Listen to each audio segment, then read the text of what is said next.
17 and इसकी 4 required जो थी वो ये थी कि machine allowance for depreciation account by diminishing balance method for the year and December 31 2016, 17 and 18। हमें मशीन का जो अलाउंस फॉर डेप्रिसिएशन है उसका अकाउंट बनाना है। इट्स मीन हमें टी अकाउंट बनाना है, ठीक है।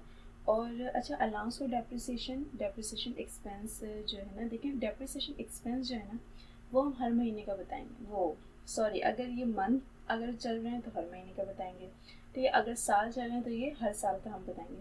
लेकिन अलाउंस फॉर डेप्रिसिएशन जो है ना, देखिए अलाउंस का मतलब होता है जमा करना, हर चीज़ का मतलब टोटल, ठीक है ना। जैसे कि फॉर एग्जाम्पल हमने 2016 का डेप्रिसिएशन एक्सपेंस निकाला, अब हम 17 पर आ गए। सो 17 में अगर हमसे कोई डेप्रिसिएशन एक्सपेंस पूछेगा तो हम सिर्फ 17 का बताएंगे, हम 16 का नहीं बताएंगे। लेकिन हमसे कोई 17 का अलाउंस फॉर डेप्रिसिएशन पूछेगा तो हम 16 एंड 17 का टोटल करके बताएंगे कि 17 में इतना अलाउंस जो है जमा हो गया है। ये मशीन 16 में अगर ली थी तो 17 तक इतनी यूज़ हो चुकी है, ठीक है। ये एक नहीं समझिएगा कि depreciation expense allowance for depreciation एक ही बात है, नहीं।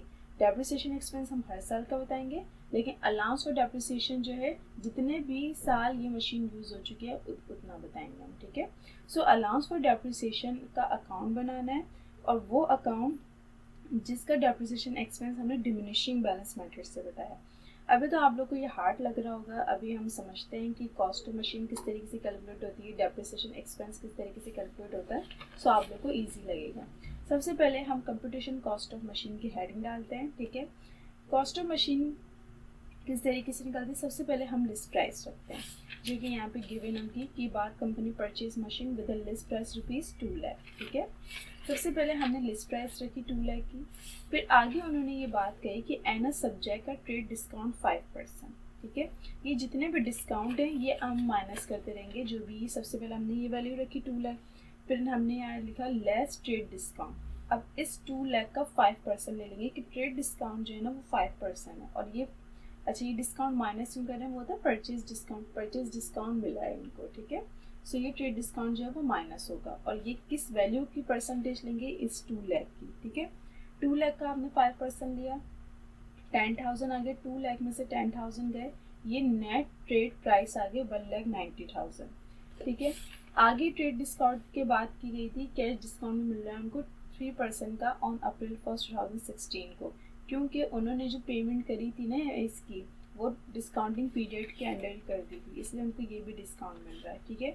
तो लेस कैश डिस्काउंट, अब ये कैश डिस्काउंट जो है 3% का, ये किस अमाउंट का लेंगे, जो नेट ट्रेड प्राइस आएगी, ठीक है। अब नेट ट्रेड प्राइस थी 1,90,000, आपने इसका 3% लिया, 5,700 आ गया, ये कैश डिस्काउंट आ गया। 1,90,000 में से आप इस कैश डिस्काउंट को माइनस कर दिएगा, नेट कैश प्राइस आ जाएंगे 1,84,300, ठीक है। फिर आप इसमें ऐड करेंगे कैपिटल एक्सपेंडिचर, सिर्फ कैपिटल एक्सपेंडिचर। यहाँ पे जो एक्सपेंडिचर हमें दिए जाते हैं उसमें रेवेन्यू भी होते हैं, ठीक है। कैपिटल एक्सपेंडिचर वो जो आपकी जो भी आपने मशीन वगैरह खरीदी इसकी लाइफ को बढ़ा रहे हैं, ठीक है, कि अगर ये 1 साल है तो 2 साल चल जाएगी।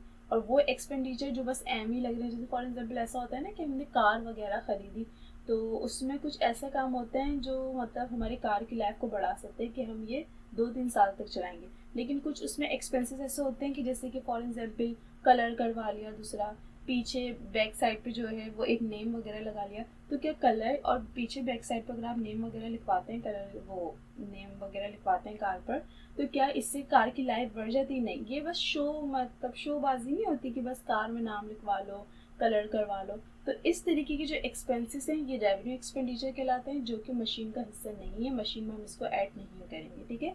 हम जस्ट कैपिटल एक्सपेंडिचर ऐड करेंगे जो मशीन की जो भी फिक्स एसेट खरीदा जाएगा उसकी लाइफ को इंक्रीज कर रहे होंगे, ठीक है। जैसे कि इंश्योरेंस इन ट्रांजिट, ये कैपिटल एक्सपेंडिचर है 10,700 का, ये हम इंश्योरेंस इन ट्रांजिट के साथ लिख देंगे 10,700। यहाँ पे सबसे पहले आप हेडिंग डाल दीजिएगा ऐड कैपिटल एक्सपेंडिचर, सारे कैपिटल एक्सपेंडिचर हम लिखते रहेंगे, ठीक है। सबसे पहले इंश्योरेंस इन ट्रांजिट, ये बहुत आएगा आप लोग के पास आगे।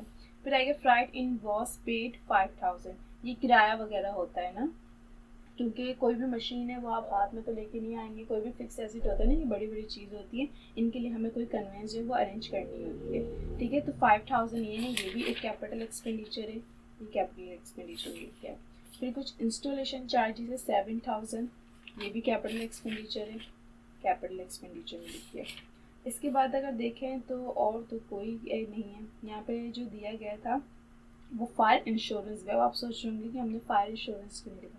देखिए ये कैपिटल एक्सपेंडिचर नहीं है, ठीक है ना। ये बस एक करवाते हैं कि भाई अगर आग वगैरह लग जाती है और उसमें मशीन वगैरह जो है वो डिस्ट्रॉय हो जाती है तो फिर कुछ जो है वो अमाउंट दे दी जाती है ना। जैसे कि होता है ना बड़ी बड़ी कंपनी में आग वगैरह लग गई तो इंश्योरेंस वगैरह करवा लेते हैं। अगर सब तबाह हो गया तो कुछ इंश्योरेंस से हमें इतना पैसा मिल सकता है कि हम दोबारा से अपने बिजनेस को रन कर सकें, इस्टेब्लिश कर सकें।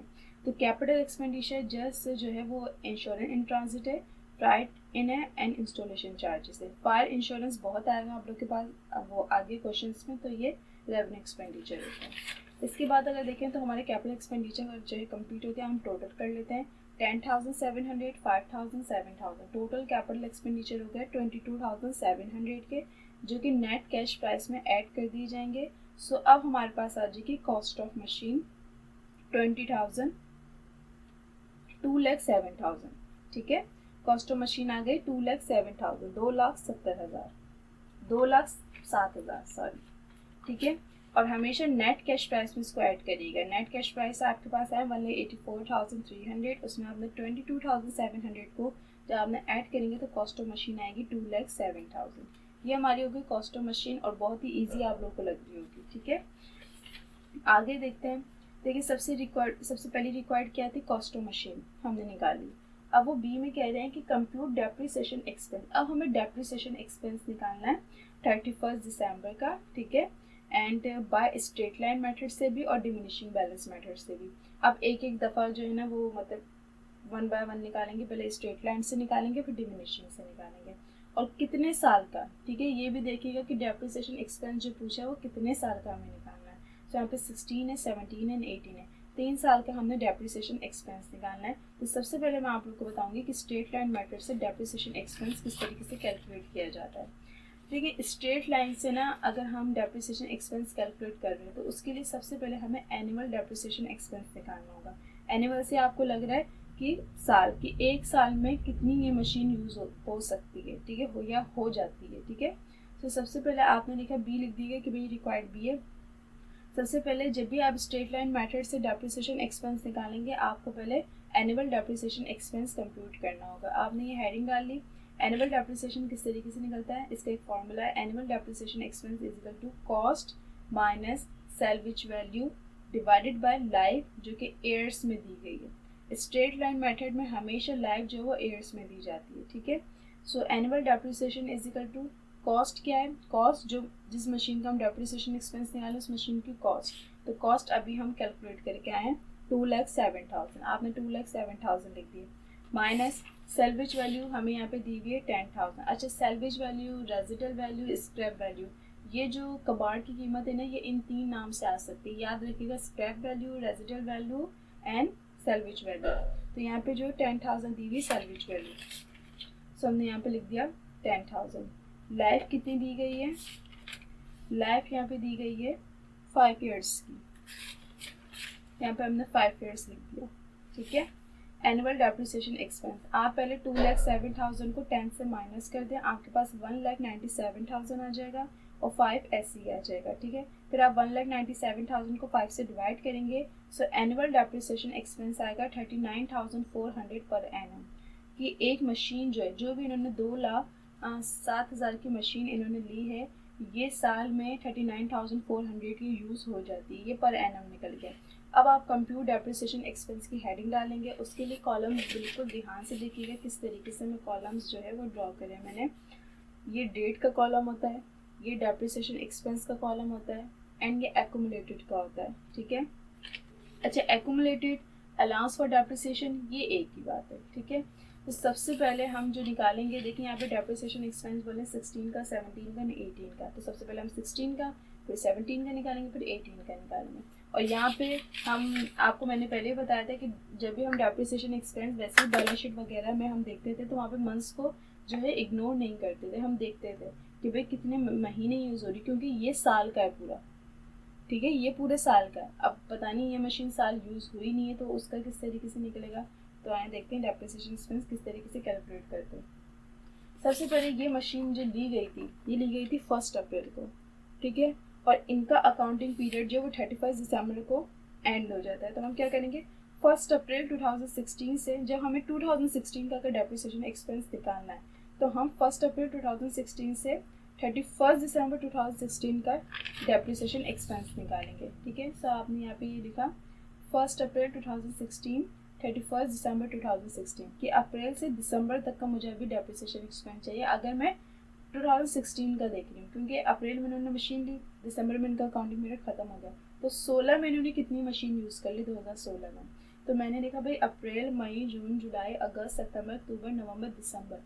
2016 में तो सिर्फ 9 महीने यूज़ की गई, 9 मंथ्स सिर्फ यूज़ करी गई मशीन। ठीक है, तो आपने क्या करा, आपने पर एनम लिखा। भाई पर एनम जो था हमारा वो तो 39,400, ये तो पूरे साल का, लेकिन हमें इसमें से सिर्फ 9 मंथ्स का कैलकुलेट करना है। तो आप क्या करेंगे, मल्टीप्लाई बाय 9 डिवाइडेड बाय 12। याद रखिएगा मंथ्स को इग्नोर नहीं करिएगा, देखे जाएंगे मंथ्स। ठीक है, फिर आपने 39,400 को मल्टीप्लाई करा 9 से, 12 से डिवाइड करा, ये 9 मंथ्स का आ गया डेप्रिसिएशन एक्सपेंस 29,550 रुपीज़। इसको एज इट इज़ आप एक्यूमुलेटेड में लिख देंगे। ठीक है, अब 17 पर आ जाते हैं।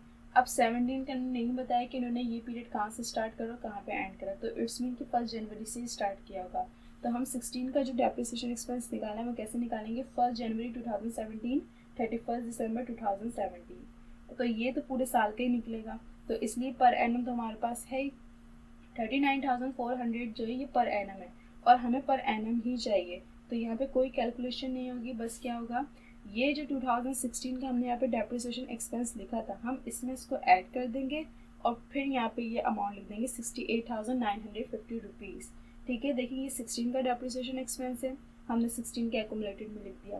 फिर ये 17 का डेप्रिसिएशन एक्सपेंस है, लेकिन जब 17 का हम एक्यूमुलेटेड लिखेंगे तो 16 17 का प्लस करके लिखेंगे। ठीक है, 16 17 का आपने प्लस करा, आपके पास आ गया 68,950 रुपीज़ कि 2017 तक ये मशीन इतनी यूज़ हो गई है। ठीक है, फिर 18 का जब हम निकालेंगे वो भी जनवरी से दिसंबर तक की निकालेंगे, तो 1 जनवरी 2018 31 दिसंबर 2018 पर एनम क्या था 39,400 एज इट इज़ हमने लिख लिया। ठीक है, ये हो गया 2018 का डेप्रिसिएशन एक्सपेंस। अब हम जब एक्यूमुलेटेड लिखेंगे तो कैसे लिखेंगे, जो हमने 2017 का यहाँ पे एक्यूमुलेटेड लिखा था ना, उसमें हम इसको ऐड कर देंगे 39,400 को, तो ये आ जाएगा 1,08,350 रुपीज़। ये 2018 तक का एक्यूमुलेटेड आ गया। ठीक है, ये स्ट्रेट लाइन मेथड से डेप्रिसिएशन एक्सपेंस हमने कैलकुलेट कर लिया। स्ट्रेट लाइन मेथड के लिए एनुअल डेप्रिसिएशन एक्सपेंस पहले निकालना बहुत ज़रूरी, फिर हम डेप्रिसिएशन एक्सपेंस पर आएंगे। अब diminishing balance method, diminishing balance method के लिए हमें एनुअल डेप निकालने की नीड नहीं है, हम डायरेक्ट डेप्रिसिएशन एक्सपेंस निकालते हैं। ठीक है, यहाँ पर आप हेडिंग डालिएगा by diminishing balance method compute depreciation expense. उसके लिए किस तरीके से डेट आप बनाएंगे, वो उसके लिए किस तरीके से कॉलम्स आप ड्रॉ करेंगे, ये डेट का कॉलम होगा, यहाँ पे एक कॉलम ये बनाएंगे cost minus accumulated multiply by rate, कि कॉस्ट में से एक्यूमुलेटेड माइनस किया जाएगा फिर उसका रेट लिया जाएगा, और यहाँ पे आप डेप्रिसिएशन एक्सपेंस लिखते रहेंगे और यहाँ पे आप एक्यूमुलेटेड लिखते रहेंगे। ठीक है, ये डिमिनिशिंग बैलेंस मेथड के लिए कॉलम्स ड्रॉ कर लिएगा। ठीक है, अब वो वही है 2016 का अगर हमें डेप्रिसिएशन एक्सपेंस निकालना है तो वो तो अप्रैल से दिसंबर तक का निकलेगा। यहाँ पे आपने लिखा 1 अप्रैल 2016 31 दिसंबर 2016। ठीक है, अब यहाँ पे डेप्रिसिएशन एक्सपेंस एनुअल नहीं रखते, हम किस तरीके से रखते हैं कि भाई अगर कॉस्ट है, ठीक है, और वो जैसे कि 2017 है, 2016 का निकालना है, सॉरी 2016 का निकालना है, तो हम ये देखेंगे यार 2016 का अगर हम डेप्रिसिएशन एक्सपेंस निकाल रहे हैं तो ये मशीन 2015 में यूज़ तो नहीं हुई हुई, अगर ये यूज़ है और जितनी भी यूज़ हुई है वो हम माइनस कर देंगे। लेकिन अगर देखा जाए भाई ये 2016 में ख़रीदी गई है तो 2015 में यूज़ कैसे होगी।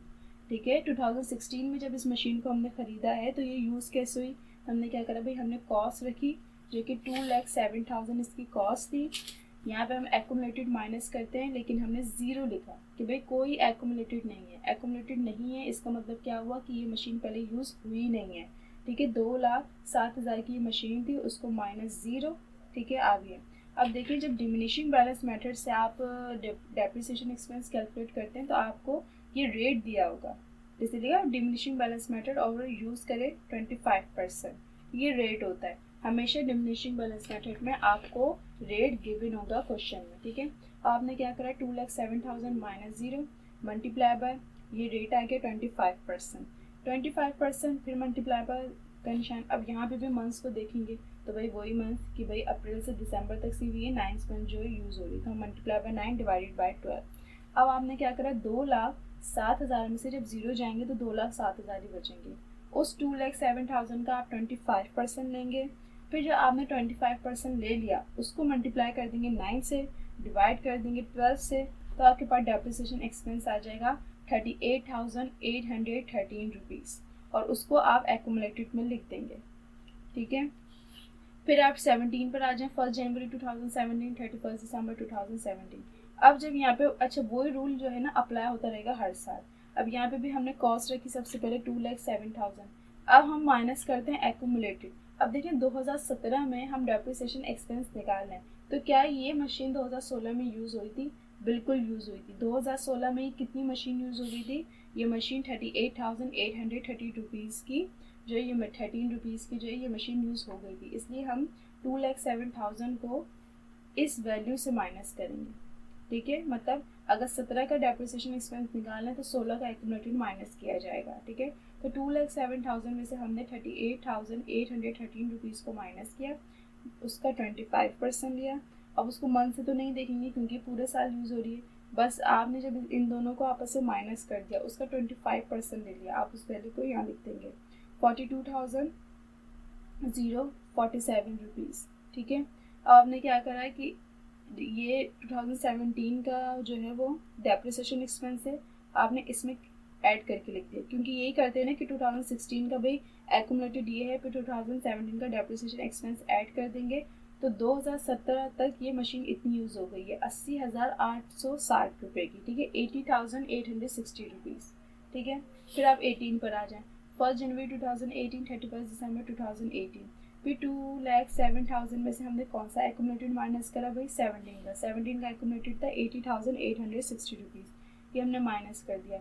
इन दोनों को आपस में माइनस करेंगे, इसका 25% ले लेंगे, या आपके पास 31,535 रुपीज़ क्या आ जाएगा, आपके पास डेप्रिसिएशन एक्सपेंस आ जाएगा। फिर इस डेप्रिसिएशन एक्सपेंस को आप 2017 के एक्यूमुलेटेड में ऐड कर देंगे, वो 2018 का एक्यूमुलेटेड बन जाएगा 1,12,395 रुपीज़। ठीक है, ये डेप्रिसिएशन एक्सपेंस हमने कैलकुलेट कर लिया स्ट्रेट लाइन मेथड से भी एंड डिमिनिशिंग बैलेंस मेथड से भी। ठीक है, अब ठीक है, और 3 साल का, जितने भी साल का हो जाएंगे उतने साल का हमें कैलकुलेट करना होगा। ये बी तक हमारी कंप्लीट हो गई है रिक्वायर्ड। सी में वो कह रहे हैं कि भाई एडजस्टिंग एंट्री भी बनानी है और क्लोजिंग एंट्री भी बनानी है। देखिए एडजस्टिंग एंट्री जो है ना वो 2017 की बनानी है। ठीक है, मतलब 2017 का जो डेप्रिसिएशन एक्सपेंस हमने स्ट्रेट लाइन मेथड से भी निकाला और डिमिनिशिंग बैलेंस मेथड से भी निकाला है, उसकी एडजस्टिंग एंट्री बनेगी। और क्लोजिंग एंट्री जो बनेगी ना वो 2018 की बनेगी, मतलब 2018 में जो हमने डेप्रिसिएशन एक्सपेंस निकाला ना दोनों मेथड से, उसकी क्लोजिंग एंट्री बनेगी। तो आए हम एडजस्टिंग क्लोजिंग एंट्री बनाते हैं। सबसे पहले तो भाई adjusting entry by straight line method, और याद रखिएगा 2017 की एडजस्टिंग एंट्री उन्होंने कही है। ठीक है, तो हमने एडजस्टिंग एंट्री की हेडिंग डाली, पहले जो स्ट्रेट लाइन मेथड से हमने जो डेप्रिसिएशन एक्सपेंस निकाला था उसकी एडजस्टिंग एंट्री बना दें। सो यहाँ पर एडजस्टिंग एंट्री का जो वो कॉलम्स होता है तो आप लोगों को पता है, आप लोग फर्स्ट ईयर में देख के आए किस तरीके से एडजस्टिंग एंट्री बनती थी। ठीक है, सो सबसे पहले हमने यहाँ डेट का होता है particular, posting reference, debit and credit. आपने लिखा 31 दिसंबर 2017, हमेशा एडजस्टिंग एंट्री क्लोजिंग एंट्री उसमें लास्ट की डेट जो है मेंशन की जाती है। ठीक है, सो एडजस्टिंग एंट्री जो होती है ना वो होती है डेप्रिसिएशन एक्सपेंस की, और बिल्कुल simple, depreciation expense debit, allowance for depreciation credit. ठीक है, अब 2017 में जो हमने डेप्रिसिएशन एक्सपेंस निकालते हैं स्ट्रेट लाइन मेथड से, वो क्या था भाई? ये रहा 39,400 का डेप्रिसिएशन एक्सपेंस कैलकुलेट करता है स्ट्रेट लाइन मेथड से 2017 में। ये आपने वैल्यू यहाँ पे लिख दी। ठीक है, टू एडजस्ट डेप्रिसिएशन एक्सपेंस। अब इसी के साथ मैं क्लोजिंग एंट्री बना रही हूँ स्ट्रेट लाइन मेथड से जो उन्होंने कहा था 2018 की। ठीक है, देखिए यहाँ पे उन्होंने एडजस्टिंग एंट्री 2017 की गई है और क्लोजिंग एंट्री 2018 की गई है, और दोनों मेथड्स से। ठीक है, तो पहले मैं जो है ना वो स्ट्रेट लाइन मेथड की एडजस्टिंग एंट्री बना रही हूँ और स्ट्रेट लाइन मेथड से क्लोजिंग एंट्री बना रही हूँ 2017 एंड 2018 की। अब क्लोजिंग एंट्री के लिए भी वही जो है वो कॉलम्स वगैरह ड्रॉ होते हैं, date, particular, posting reference, debit and credit, but date यहाँ पे कौन सी चल डलेगी, 31 दिसंबर 2018। अच्छा, क्लोजिंग एंट्री किस तरीके से बनी? क्लोजिंग एंट्री जो होती है ना, बस क्या होता है कि डेप्रिसिएशन एक्सपेंस को रिवर्स कर देती है, चाहे वैल्यू वगैरह यही रहती है, ठीक है। लेकिन 2018 की मैं यहाँ पे बना रही हूँ तो फिर वैल्यू ये नहीं रहेगी, ये तो 2017 का डेप्रिसिएशन एक्सपेंस है। सो क्लोजिंग एंट्री इस तरीके से बनेगी, एक्सपेंस है revenue sundry debit, depreciation expense credit, ठीक है, और यहाँ पे टू क्लोज डेप्रिसिएशन एक्सपेंस लिख देगा। अब वैल्यू है कि भाई वैल्यू कौन सी रखें, तो देखें क्लोजिंग एंट्री एडजस्टिंग एंट्री की बनती है, ठीक है। तो अगर मैं 2018 की एडजस्टिंग एंट्री बनाती तो किस वैल्यू से बनाती, इस वैल्यू से, कि भाई 2018 का डेप्रिसिएशन एक्सपेंस है 39,400। अब इसकी एडजस्टिंग एंट्री तो बनाएंगे, डायरेक्ट मैं क्लोजिंग एंट्री बना रही हूँ तो वैल्यू तो यही रहेगी 39,400, इसमें हमने 39,400 ली। ये मत समझिएगा कि मैंने यही वैल्यू रख दी, नहीं, ये 2017 का डेप्रिसिएशन एक्सपेंस था, लेकिन क्लोजिंग एंट्री में 2018 की बना रही हूँ, बस इत्तेफाक ये है कि दोनों की वैल्यू सेम है, ठीक है। अब मैं एडजस्टिंग एंट्री बना रही हूँ बाय डिमिनिशिंग बैलेंस मेथड से, ठीक है। जो डिमिनिशिंग बैलेंस मेथड से मैंने डेप्रिसिएशन एक्सपेंस निकाला था 2017 का, तो 31 दिसंबर 2017 depreciation expense debit, allowance for depreciation credit, ठीक है। 2017 से जो मैंने डेप्रिसिएशन एक्सपेंस निकाला है डिमिनिशिंग बैलेंस मेथड से वो है 17 से, वो है 42,047 रुपीज़, ठीक है, 42,047 रुपीज़, ये देखें, ठीक है, टू एडजस्ट डेप्रिसिएशन एक्सपेंस। अब मैं क्लोजिंग एंट्री बना रही हूँ किसकी, 2018 की, जो कि डेप्रिसिएशन एक्सपेंस से डिमिनिशिंग बैलेंस मेथड से निकालता है, बाय डिमिनिशिंग बैलेंस मेथड, पर 31 दिसंबर 2018 expense and revenue sundry debit, depreciation expense credit. अब देखिए 2018 की अगर मैं एडजस्टिंग एंट्री बनाती तो मैं ये वैल्यू रखती 31,535 रुपीज़। अब मैं इसकी एडजस्टिंग एंट्री तो बना रही हूँ, डायरेक्ट या क्लोजिंग एंट्री बना रही हूँ, लेकिन वैल्यू यही रहेगी, इसलिए 31,535 रुपीज़, 31,535 रुपीज़, ठीक है। ये बस ये याद रखिएगा, क्योंकि एडजस्टिंग क्लोजिंग एंट्री को ना बड़ा ही घुमा फिरा के देते हैं कि 2007 जैसे यहाँ पे भी देखें ना, बहुत घुमा के दिया कि भाई 2017 की एडजस्टिंग एंट्री बनाए और 2018 की क्लोजिंग एंट्री बनाए, और दोनों मेथड से। इसलिए मैंने आपको इस तरीके से बताया कि भाई 2017 की एडजस्टिंग एंट्री बनाई, फिर 2018 की जो है वो क्लोजिंग एंट्री बनाई, दोनों स्ट्रेट लाइन है, ठीक है। फिर 2017 की जो है वो डेप्रिसिएशन वो एडजस्टिंग एंट्री बनाई, फिर 2018 की क्लोजिंग एंट्री बनाई, और ये दोनों डिमिनिशिंग है, ठीक है। इसके बाद लास्ट जो हमारी रिक्वायर्ड थी वो ये थी कि मशीन का allowance for depreciation account prepare करना, ठीक है, 2016 का भी, 17 का भी एंड 18 का। बहुत ही सिंपल है, यहाँ पे आप क्या लिख देंगे, अच्छा यहाँ पे उन्होंने कह दिया बाय डिमिनिशिंग बैलेंस मेथड, मतलब डिमिनिशिंग बैलेंस मेथड से जो डेप्रिसिएशन एक्सपेंस हमने निकाला है ना, उसका हमें टी अकाउंट बनाना है, लेकिन अलाउंस फॉर डेप्रिसिएशन का इन्होंने कहा है, ठीक है। बाय डिमिनिशिंग बैलेंस मेथड लिख देंगे, अलाउंस फॉर डेप्रिसिएशन अकाउंट लिख देंगे, टी अकाउंट की तरह प्रिपेयर कर देंगे। अब मैं आपको ये बताऊं कि जब भी टी अकाउंट वो अलाउंस फॉर डेप्रिसिएशन का कहें तो आपने ये वैल्यू पिक नहीं करनी, ये वैल्यू पिक नहीं करनी। देखिए हम जब भी टी अकाउंट बनाते हैं किसको देखते हुए बनाते हैं, या तो जर्नल एंट्री को देखते हुए बनाते हैं, या तो अलाउंस फॉर वो या तो एडजस्टिंग एंट्री को देखते हुए बनाते हैं, ठीक है, या जर्नल एंट्री को देखते हुए बनाते हैं या एडजस्टिंग एंट्री को देखते हुए बनाते हैं। अब अगर देखें तो अगर एडजस्टिंग एंट्री में बना, ठीक है, देखें उन्होंने 16 का भी बोला है, 17 का भी बोला है, 18 का भी बोला है, अलाउंस फॉर डेप्रिसिएशन को का अकाउंट जो वो प्रीपेयर करें। अगर मैं इन तीनों की एडजस्टिंग एंट्री बनाती, किस तरीके से बनाती, ऐसे बनाती, depreciation expense debit, allowance for depreciation credit. तो 3 दफ़ा अलाउंस फॉर डेप्रिसिएशन जो है ना वो डेप्रिसिएशन की एक्सपेंस की वजह से क्रेडिट साइड पर आ रहा है, ठीक है। कभी भी एक्यूमुलेटेड की वैल्यू मत ले लीजिएगा, आप ये पहले समझें कि हमेशा एडजस्टिंग एंट्री या जर्नल एंट्री को देखते हुए टी अकाउंट बनता है, और इस तरीके से बनता है कि जब हम लिखते हैं तो उसकी अपोजिट साइड मेंशन करते हैं कि भाई इस वजह से ही क्रेडिट साइड पर गया है, इस वजह से ही डेबिट साइड पर गया है।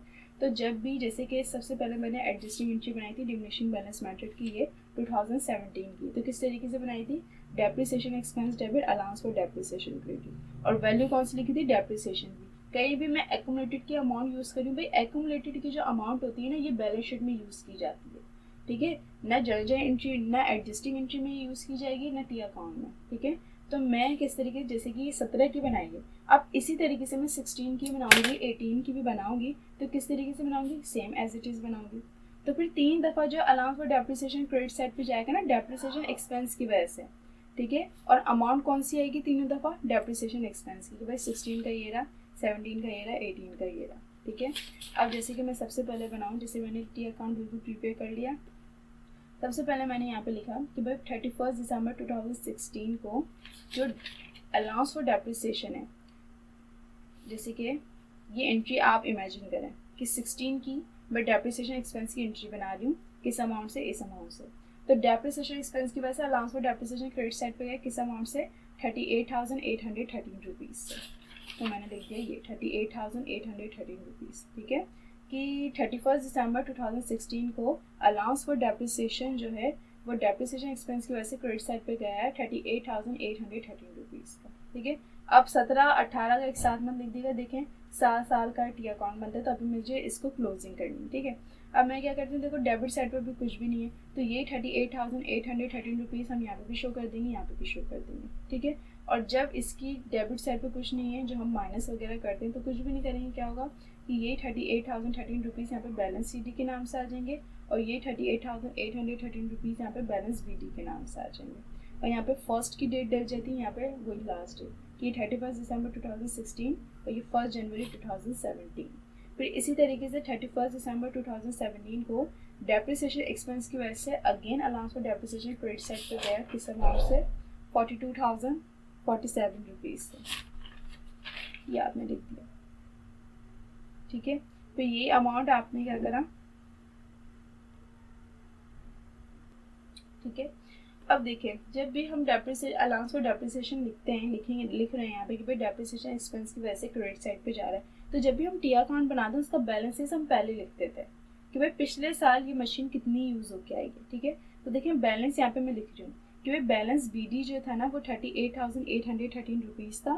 फिर 31 दिसंबर 2017 को डेप्रिसिएशन एक्सपेंस की वजह से अगेन वो क्रेडिट साइड पे गया 42,047 रुपीज़, ठीक है। अब ये दोनों अमाउंट प्लस हो जाएंगे, जो ये बैलेंस बी डी होगा ना वो इसमें प्लस हो जाएगा, क्योंकि ओपनिंग बैलेंस है ये, और ये रखा जाएगा। अब मैं इसको अगेन रख दी थी तो आप लोग कंफ्यूज हो जाते कि यार ये अगेन ये अमाउंट क्यों लिख दी, इसलिए मैंने इसी के नीचे ही लिख दिया, ठीक है। अब हम दोनों अमाउंट को प्लस करेंगे, आपके पास इस साल का टोटल अलाउंस कितना आ गया, 80,860 रुपीज़, 80,860 रुपीज़। ये अमाउंट यहाँ बैलेंस सी डी हो जाएगी और यहाँ पे बैलेंस बी डी हो जाएगी। यहाँ पे एंडिंग डेट डाल दी गई, यहाँ पे 2018 की फर्स्ट डेट डाल दी गई, ठीक है। अब मैंने लिखा भाई 31 दिसंबर 2018 को डेप्रिसिएशन एक्सपेंस की वजह से allowance for depreciation again credit side पे गया है 31,535 रुपीज़ का, ठीक है। और उसका बैलेंस ऑलरेडी ऊपर है। फिर मैंने क्या करा, ये रहा 31,535 रुपीज़, इसका बैलेंस ऑलरेडी ऊपर है, आपने इन दोनों को प्लस करा। अब टोटल अलाउंस हो गया 1,12,395 रुपीज़, आपने इसको यहाँ पे भी मेंशन कर दिया। तो यही बैलेंस सी डी हो जाएगा, यही बैलेंस बी डी हो जाएगा, ठीक है। अब देखें ये अमाउंट इससे मैच कर रही, ठीक है। ये अमाउंट जो है वो हमें खुद लानी है, अगर हम ये दोबारा से लिख देते तो ये तो बहुत आगे तक चल जाता, ठीक है। ये जो 1,12,395 रुपीज़ है, ये हम खुद लिया है कैलकुलेट करते करते, ठीक है। तो हमेशा जो है अलाउंस फॉर डेप्रिसिएशन अकाउंट अगर आप बना रहे हैं तो आपने ये नहीं कि अलाउंस फॉर डेप्रिसिएशन की अमाउंट लिख दी, नहीं, हम डेप्रिसिएशन एक्सपेंस लिखेंगे कि भाई डेप्रिसिएशन एक्सपेंस की वजह से क्रेडिट साइड पे गया, फिर डेप्रिसिएशन एक्सपेंस की वजह से क्रेडिट साइड पे गया, फिर डेप्रिसिएशन एक्सपेंस की वजह से क्रेडिट साइड पे गया, क्योंकि एडजस्टिंग एंट्री को देखते हुए ये टी अकाउंट बन रहा है, ठीक है। सो क्वेश्चन नंबर 1 जो था वो लेंथी था। डेप्रिसिएशन एक्सपेंस देखें ये एक बहुत इंपॉर्टेंट चैप्टर है, ठीक है, एग्जाम्स के लिए भी, और इसलिए ये बहुत लेंथी होता है। देखें क्वेश्चन नंबर 1 ही आपको कितना लेंथी लग रहा होगा, कि इसमें कॉस्ट ऑफ मशीन भी पूछी है, इसमें डेप्रिसिएशन एक्सपेंस भी पूछा है 2 मेथड से, फिर एडजस्टिंग एंट्री क्लोजिंग एंट्री पर आ गई है, फिर टी अकाउंट पूछा है। तो इसके क्वेश्चन जो हैं वो लेंथी ही होते हैं, बहुत कम ऐसा होता है कि शॉर्ट दे दें, लेकिन लेंथी ही होते हैं। सो क्वेश्चन नंबर 1 जो है वो आप लोग का कंप्लीट हो गया है।